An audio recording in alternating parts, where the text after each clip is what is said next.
സംസ്ഥാനങ്ങൾ ഗുജറാത്ത് പോലെയും മുഖ്യമന്ത്രിമാർ നരേന്ദ്രമോദി പോലെയും ആവണം. ഒരിക്കൽ ഇന്ത്യയിലുടനീളം മുഴങ്ങിക്കേട്ട മുദ്രാവാക്യമാണ്.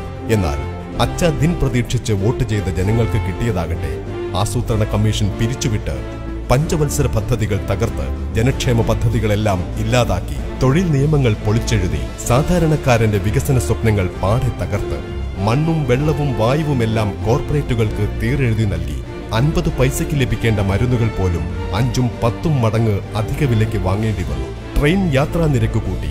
ക്രൂഡ് ഓയിലിന്റെ വില കുത്തനെ ഇടിഞ്ഞിട്ടും പെട്രോളിയം ഉൽപ്പന്നങ്ങളുടെ വില കുറച്ചില്ല.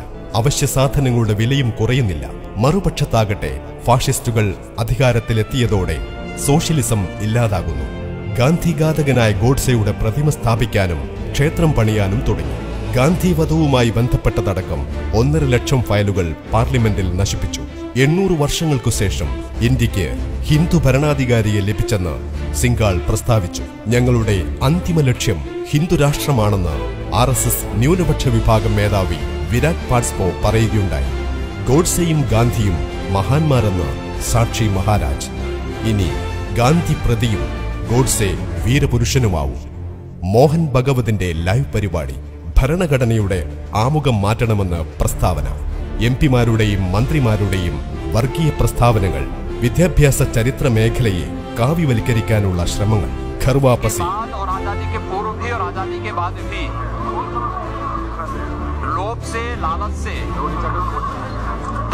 ഇങ്ങനെ ഹിന്ദുരാഷ്ട്രമാക്കാനുള്ള സജീവ ശ്രമങ്ങൾ നടക്കുകയാണ്. ഇതോടൊപ്പം ന്യൂനപക്ഷങ്ങളുടെ മേൽ ഫാഷിസ്റ്റുകളുടെ കടന്നുകയറ്റം വർദ്ധിച്ചു. ഭയപ്പെടുത്തി കീഴ്പ്പെടുത്തുക എന്ന ശ്രമമാണ് ഇപ്പോൾ എവിടെയും നടക്കുന്നത്. ഒരു വർഷത്തിൽ ശരാശരി 450 കലാപമായിരുന്നു രാജ്യത്ത് നടന്നിരുന്നതെങ്കിൽ 200 ദിവസത്തെ ഭരണം കൊണ്ട് 600-ലധികം കലാപങ്ങൾ നടത്തി. UP-യിൽ മാത്രം 500-ലധികം ഏറ്റുമുട്ടലുണ്ടായി.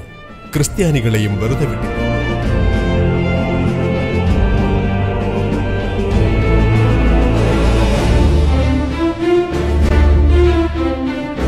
ഈ അവസ്ഥയിൽ ഈ മൗനം അപകടമാണ്.